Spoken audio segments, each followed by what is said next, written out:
Buena suerte, muchachos. Gracias a ustedes. ¿Cuánto, Alfrin? 20 segundos. Te ha ido bien.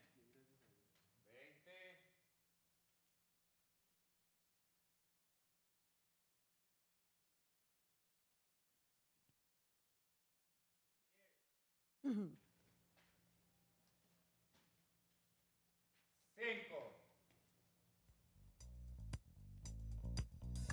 Hola, ¿qué tal? Qué alegría encontrarnos nuevamente en su caso en casa para hablar de todos esos temas que nos interesan, todos esos temas que afectan e impactan nuestra vida cotidiana, como el tema de hoy, que sabemos que les va a gustar bastante, un tema bastante polémico además, que ha alborotado el avispero, como decimos los colombianos, que todos los colombianos estamos además a la expectativa de qué va a pasar, que genera preocupación además en diferentes sectores, en el sector de los comerciantes y por supuesto, especialmente en el sector, o más bien en los ciudadanos comunes y corrientes, en los colombianos. La reforma tributaria. Sí, señores, las líneas telefónicas están abiertas ya para que participen con todas sus inquietudes, porque la verdad, como decía ahorita, todos estamos a la expectativa.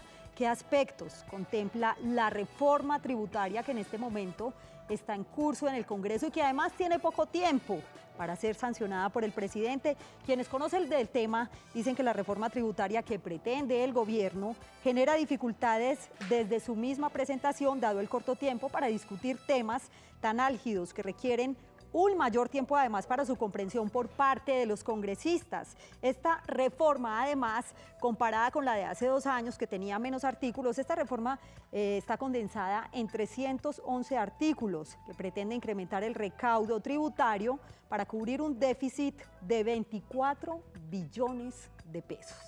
Esa es la información que les tengo al principio del programa para que ustedes participen y nos llamen en el 232-4604 y 018-051-5015, pero también pueden interactuar en nuestras redes sociales, en Twitter como numeral Su Caso en Casa, @Teleantioquia y en Facebook como Canal Teleantioquia. Yo los invito entonces para que aprovechen este espacio y participen activamente durante esta media hora con sus preguntas. El tema de hoy, la reforma tributaria. Recuerden que su caso también puede estar en casa. Bienvenidos.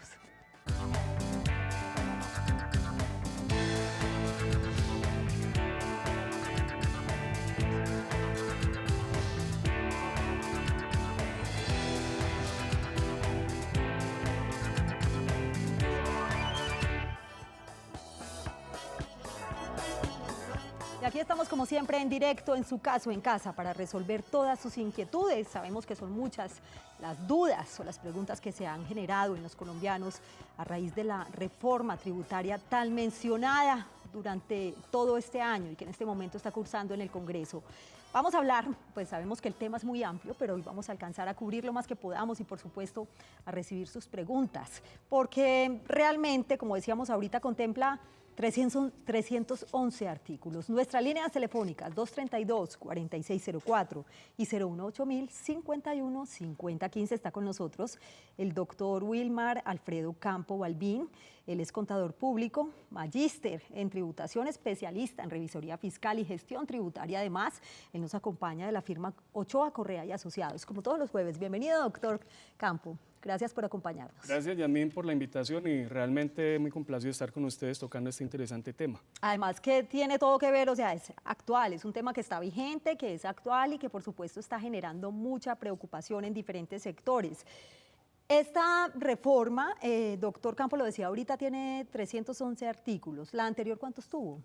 Estamos hablando de una reforma que inicialmente tenía 78 artículos, finalmente despidió el Congreso, pero fíjense que la del 2012 tenía 198 artículos. Ya aquí estamos hablando de 311 artículos, al menos en lo que se refiere a la propuesta que radicó el ministro de Hacienda al Congreso de la República. Y en muy poco tiempo, además. Realmente es lo más preocupante de esta discusión. Incluso hay algunos aspectos que vale la pena discutir, pero realmente es el poco tiempo que se tiene un proyecto de ley que se presenta con mensaje de urgencia, es decir, que tiene que ser aprobado a más tardar antes de que finalice este año fiscal para que sus efectos se puedan dar a partir del año 2017. Entonces, consideramos que realmente es muy poco el tiempo para dar una discusión de un proyecto que, si bien el gobierno lo presentó como el título de reforma estructural, pues realmente le faltan elementos pues, para poderse considerar como tal. Para cubrir un déficit ni más ni menos que de 24 billones de pesos. Y los colombianos nos preguntamos, ¿por qué nosotros? Más impuestos. Vamos a saludar a César, que está en la ciudad de Cartagena. César, qué gusto que nos acompañe hoy en su caso en casa. Adelante con su pregunta. Bienvenido. Gracias. Su inquietud, mi pregunta César. Sí. Es por qué el ministro de Hacienda, siempre que hay problemas económicos en el país, se ensaña con el sueldo de los trabajadores y de los pensionados. Hay un proyecto de ley que se piensa disminuir los aportes del 12 al 4 y el ministro de Hacienda ahora agravar las pensiones como para compensar y quedemos, como quien dice, empatados, como se dice vulgarmente. César, y Lo que es las pensiones y los salarios de los trabajadores debe quedar como la canasta familiar, exento de cualquier gravamen extra que quiera hacer el Estado. César, muy valiosa la reflexión que usted hace hoy en su caso en casa. Gracias por acompañarnos y, al igual que César, muchos colombianos se hacen la misma pregunta, doctor Campo. Desafortunadamente, cuando se habla de repensar el sistema tributario colombiano, muchas veces se olvida encontrar un equilibrio en esos principios tributarios que tanto añoramos cuando hay una reforma tributaria y que están consagrados en nuestra Constitución política. Aquel principio de la progresividad en el pago de impuestos muchas veces se viene a menos cuando las leyes expiden beneficios tributarios que favorecen a ciertos sectores de la población. Medidas que se toman, por ejemplo, en materia de impuestos indirectos como el IVA, agravan, digamos, la situación de los bajos ingresos de las personas que tienen los menores ingresos frente al total de la población, y encontramos entonces que la regresividad se hace presente allí y pues no podríamos estar hablando de equidad tributaria cuando se está afectando el consumo de los hogares con nuevos impuestos que afectan precisamente sin consultar si generan ellos ingresos suficientes para sostener su, digamos, continuidad o calidad de vida. Y ahí hay una gran preocupación, doctor Campo, y es el tema de los pequeños comerciantes, por ejemplo. Más adelante vamos a hablar de qué impuestos se ven afectados con esta reforma tributaria, porque saludamos también a Reinaldo, que nos acompaña aquí en la ciudad de Medellín. Lo escuchamos y bienvenido a su caso en casa. Buenas noches. Adelante. Buenas noches. Mi inquietud es que nosotros poseemos unos restaurantes industriales y se venden alrededor de 250, 300 millones en el año, un ejemplo. Hay que reportar todo eso porque ahí se saca la nómina, se saca el gasto de materia prima, se sacan los gastos de los vehículos de la empresa. Hay que reportar todo eso porque es que yo veo que ahí en las pequeñas empresas se viola mucho porque tienen un IVA muy alto y no les tienen como en cuenta esa parte para poder tener uno poder un respiro tranquilo, porque si le cobran a uno, doctor, todo ese IVA durante todo el año, a sabiendas de que hay que pagar una nómina, hay que pagar una seguridad social, no se queda con nada, simplemente el sueldo de uno, porque figura uno como con la personalidad jurídica, entonces hay que pagar todo el IVA de los 300 millones de pesos, esa es la inquietud. Muchas gracias. Gracias, Reinaldo, por participar hoy en el programa. Inquietudes además muy interesantes y casos muy comunes en los ciudadanos que se van a ver afectados.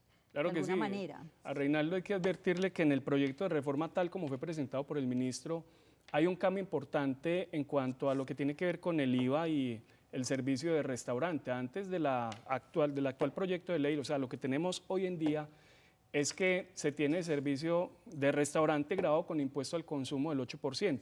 Sin embargo, hoy los restaurantes que actúan bajo franquicia, es decir, que utilizan la franquicia como las operación, cadenas, por ejemplo, las cadenas, las multinacionales, incluso empresas nacionales, ellos hoy cobran un IVA del 16%. En el proyecto de ley que se radicó ante el Congreso, se propone que el servicio de restaurante quede con el impuesto al consumo, independiente de que sea prestado por franquicias o otros modelos similares. Entonces, fíjese que ahora volvemos ya todo el servicio de restaurante con el impuesto al consumo, con un agravante, digamos, para el responsable del impuesto al consumo, y es que no tendrá derecho a tener impuesto descontable, no tendrá derecho a IVA descontable, porque efectivamente entonces quedaría en la cadena del impuesto al consumo, y el que tiene la responsabilidad del impuesto al consumo pues no puede tocar el IVA como descontable. Bueno, antes de recibir a otro televidente que se encuentra en la línea, Oscar, pues para quienes acaban de llegar a sus pantallas, estamos hablando hoy en su caso, en casa, de la reforma tributaria, de los aspectos que contempla esta reforma que está cursando en el Congreso, pero también estamos resolviendo todas sus inquietudes. Doctor Wilmar, una respuesta antes de saludar a Oscar. ¿Qué impuestos se ven afectados con esta reforma tributaria? Yasmín, estamos hablando que afecta el impuesto de renta, que se elimina el CRE, que pues no va a continuar el impuesto a la riqueza y se acoge la observación de la Comisión de Expertos. Se modifican algunos aspectos en materia de IVA, de impuesto al consumo. El 4 por mil que lo estaban marchitando en tarifas, ahora lo van a dejar permanente en 4 por mil. ¿Y el tema de la vivienda, por ejemplo, qué? El tema de la vivienda, que hasta ahora la venta de inmuebles no ha generado IVA, pues en este proyecto se propone que la vivienda de alto costo tendrá IVA del 5%.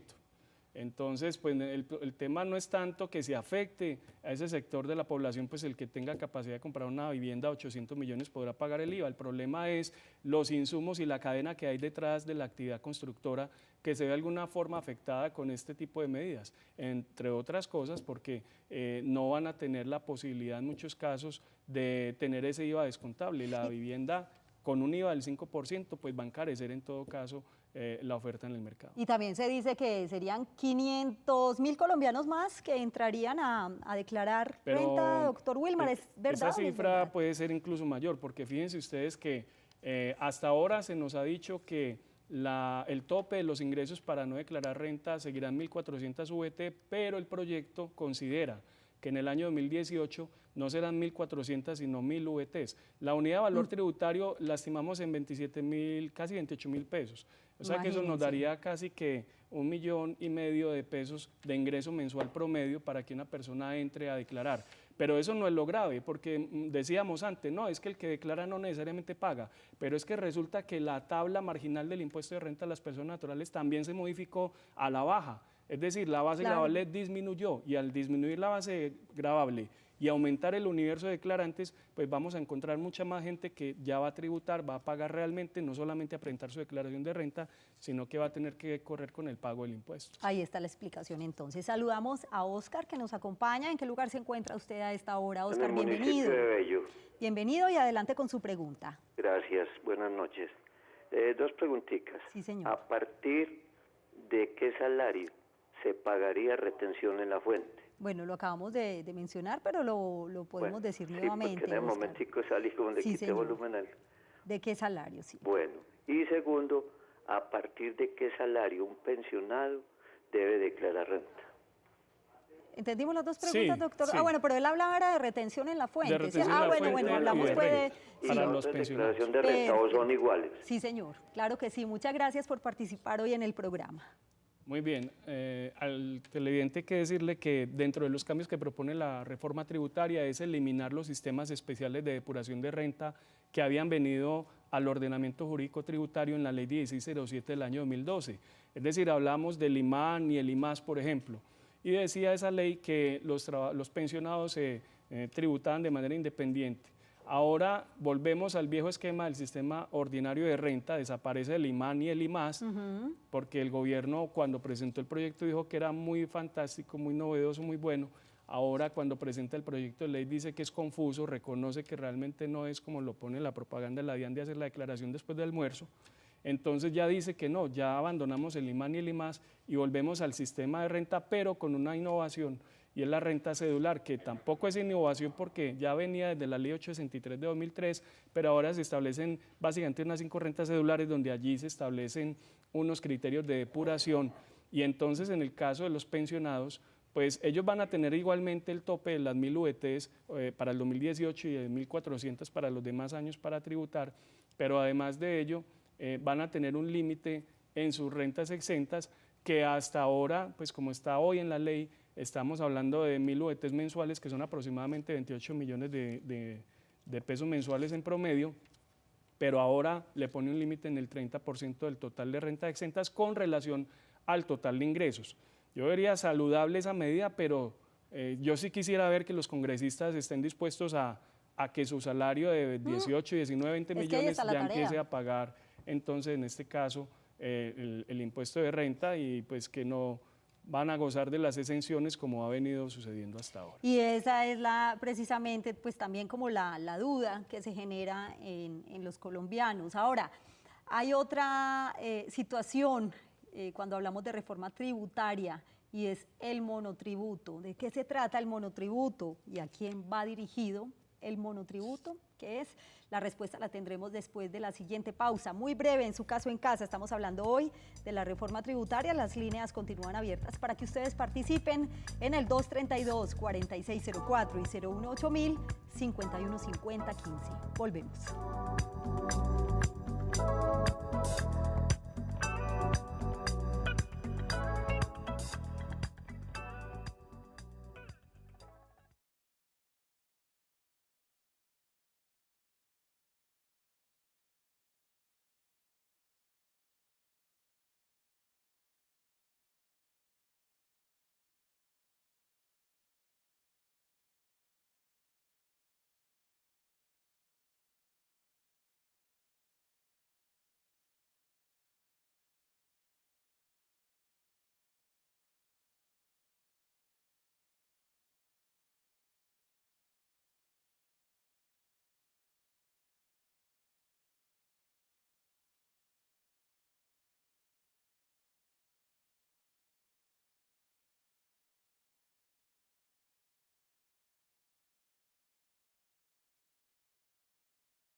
Y sobre el tema de la reforma tributaria, estos aspectos son bien importantes para que tengan presentes, para recordar.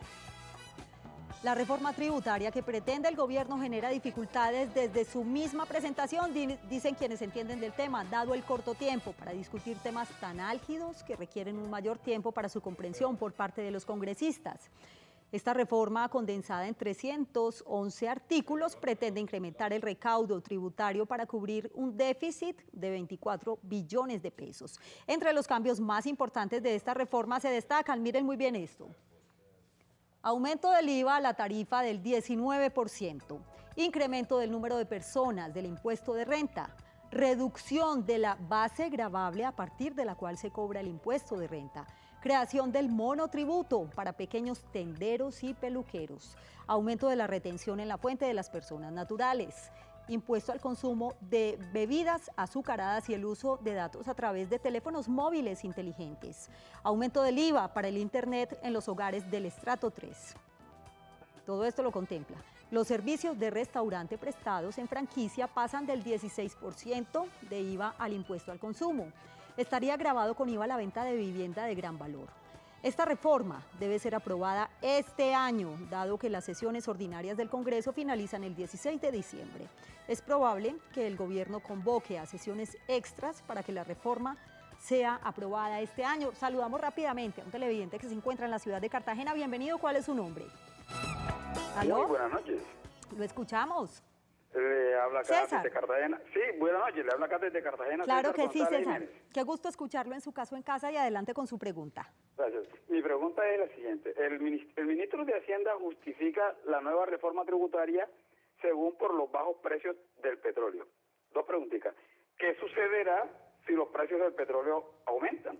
¿Quedaría la reforma igual de presentada? Una. Dos, ¿qué de cierto hay de que las pensiones hasta de 1.500.000 se retendría el 10% y de 2.800.000 el 19%? Muy bien, Gracias. César. Gracias por participar, doctor Wilmar. Sí, gracias a nuestro televidente en Cartagena.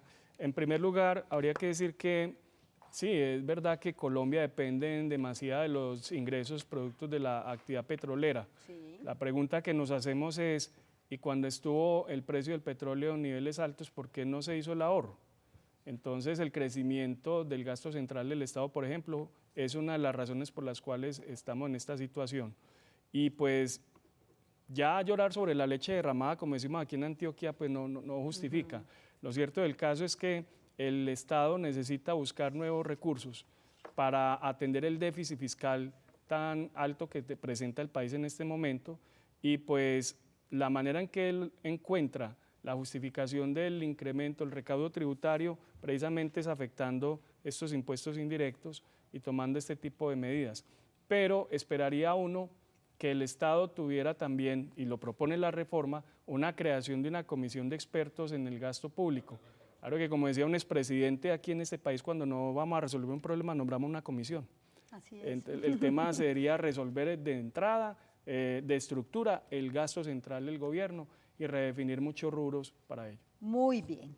Vamos a saludar a Dora y tenemos pendiente algo de la retención en la fuente, Sí. que no se nos vaya a pasar, doctor Wilmar, así que continuemos con este tema y saludamos a Dora. Claro que Nos sí. espere un minutico más, Dora. Digamos al televidente que nos hablaba de la retención en la fuente, que las bases son las mismas proporcionalmente hablando al 1,5 millones que hablamos para declarar renta. De manera pues que si antes decíamos que una persona iba a tener retención en la fuente siendo empleado, por ejemplo, con un salario promedio de 3 millones de pesos, pues ahora vamos a decir que en promedio 1,5 millones de pesos en adelante tendrá que la empresa donde trabaja efectuar la retención en la fuente, con lo cual también se incrementa el volumen de trabajo de las empresas al hacer este mecanismo de retención Ahora del sí, impuesto. saludamos a Dora, que se encuentra acá en Medellín. Dora, bienvenida. ¿Cuál es su ¿Cómo es? pregunta? Mira, es para saber cuál es el tope del patrimonio para declarar renta. Muy bien, Dora, interesante su pregunta. Gracias por participar hoy en su caso en casa. El tope del patrimonio. El para tope del declarar patrimonio renta. realmente no se modifica y quedan las mismas 4.500 VT. Habíamos hablado en los anteriores programas de los 123 millones aproximadamente que teníamos como base para calcular por lo menos para el año 2015. Hay que advertirle a nuestros televidentes que todas estas cifras en VT se actualizan y precisamente probablemente ahora en el mes de noviembre la DIAN estará publicando el valor de la VT que se incrementa de acuerdo a cómo incrementó el IPC de octubre 1 del año 2015 a octubre 1 de este año.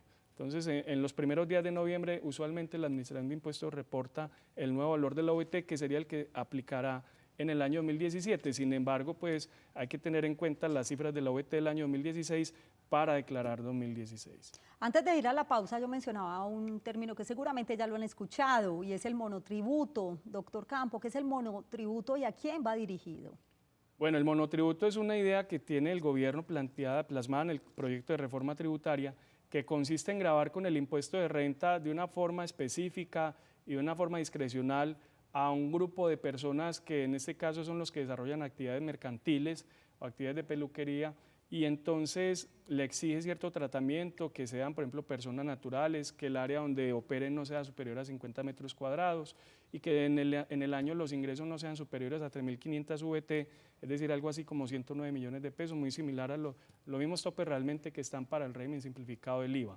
Y entonces ese monotributo se recaudaría en una declaración anual y pues el gobierno ha propuesto unas periodicidades de pago, pero digamos que en este caso estaríamos hablando en un promedio de 900, 1 millón de pesos anuales que estaría pagando la persona. Es de advertir que la DIAN va a tener facultades para determinar realmente quién puede estar en este régimen, pero hemos advertido en muchas ocasiones, Yasmín, que si bien la idea del monotributo es saludable en el sentido de que tratará que las personas de menos ingresos se acerquen a la formalidad en materia de impuestos, que podrán hacer también allí los aportes para los beneficios económicos periódicos, los BEPS.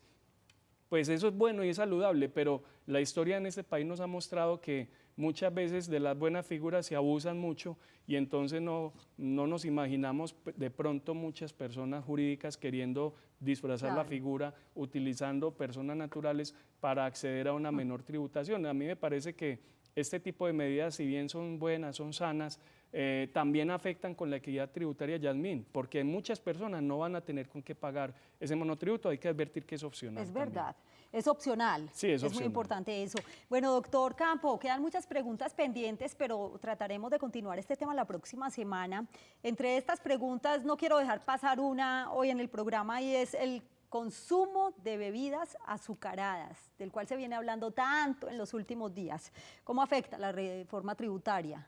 Bueno, el consumo de estas bebidas. La reforma tributaria lo que propone es un impuesto al consumo de las bebidas azucaradas, pero hay que advertir lo siguiente: este modelo recientemente lo aplicó México, pero si se trata de un problema, de atacar un problema de política pública, el tema de la obesidad, por ejemplo, entonces pensaría uno que hay otros mecanismos de política estatal en materia de salud que deberían de culturizar a las personas, por ejemplo, para un sano consumo.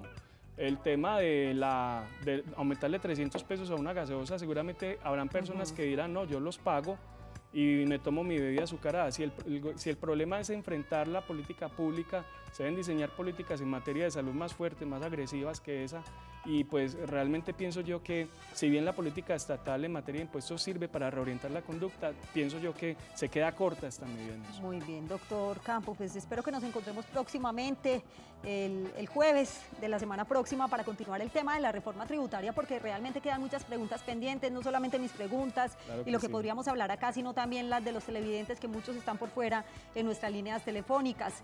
¿Qué servicios, por ejemplo, entrarían a ser grabados? ¿Qué pasaría con la telefonía móvil celular? A ustedes muchísimas gracias por acompañarnos. Este viernes estaremos hablando de género e igualdad de oportunidades. Gracias por su compañía. Feliz noche y feliz día para quienes nos acompañan en las mañanas. Chao.